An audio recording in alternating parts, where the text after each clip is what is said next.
In Congress, July 4th, 1776, the unanimous declaration of the 13 United States of America.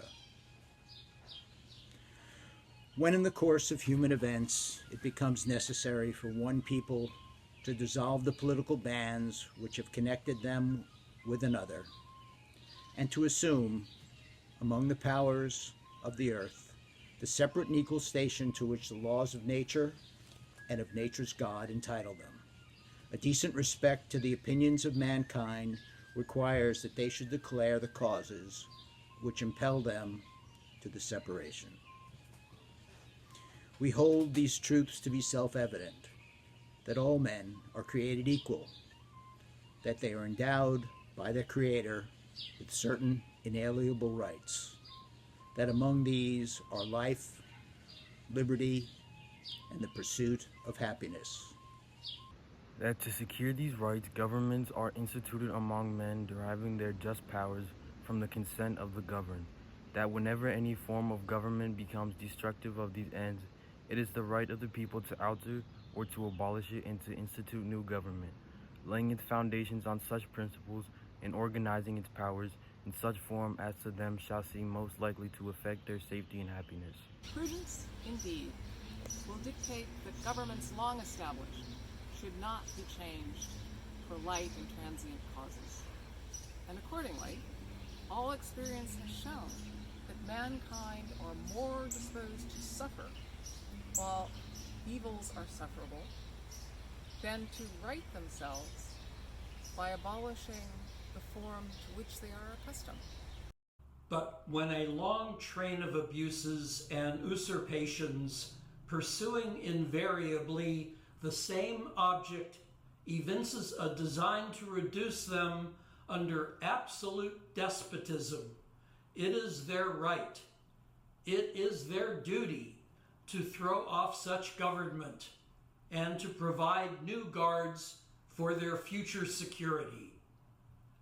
Such has been the patient sufferance of these colonies, and such is now the necessity which constrains them to alter their former systems of government. The history of the present King of Great Britain is a history of repeated injuries and usurpations, all having in direct object the establishment of an absolute tyranny over these states. To prove this, let facts be submitted to a candid world. He has refused his assent to laws, the most wholesome and necessary for the public good.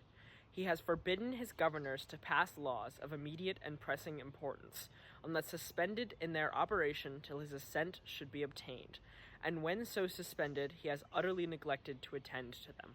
He has refused to pass other laws for the accommodation of large districts of people, unless those people would relinquish the right of representations in the legislature, a right inestimable to them and formidable to tyrants only.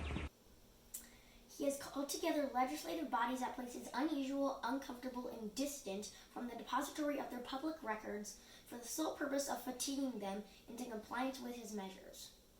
He has dissolved legislative houses repeatedly for opposing with manly firmness his invasions on the rights of the people. He has refused for a long time, after such dissolutions, to cause others to be elected, whereby the legislative powers incapable of annihilation have returned to the people at large for their exercise, the state remaining in the meantime exposed to all the dangers from invasion from without and convulsions within. He has endeavored to prevent the population of these states, for that purpose obstructing the laws of naturalization of foreigners, refusing to pass others to encourage migration hither, and raising the condition of new appropriations of land. He has obstructed the administration of justice by refusing his assent to laws for establishing judiciary powers. He has made judges dependent on his will alone for the tenure of their office and the amount and payment of their salaries.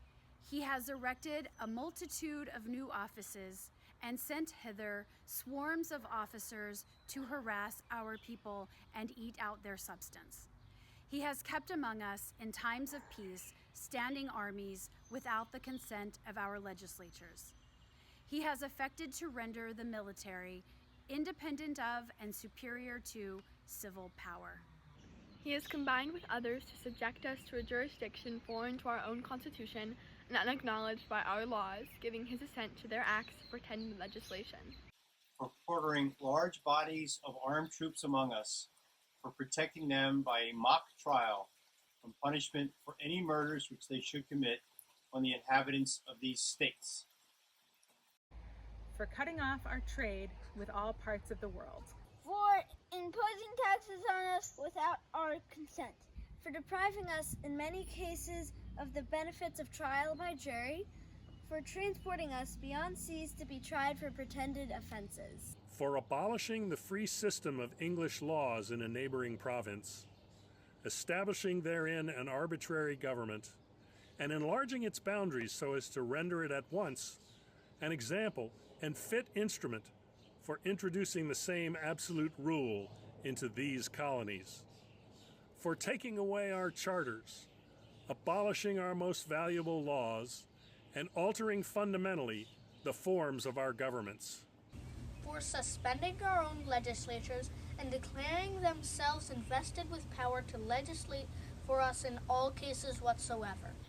He has abdicated government here by declaring us out of his protection and waging war against us.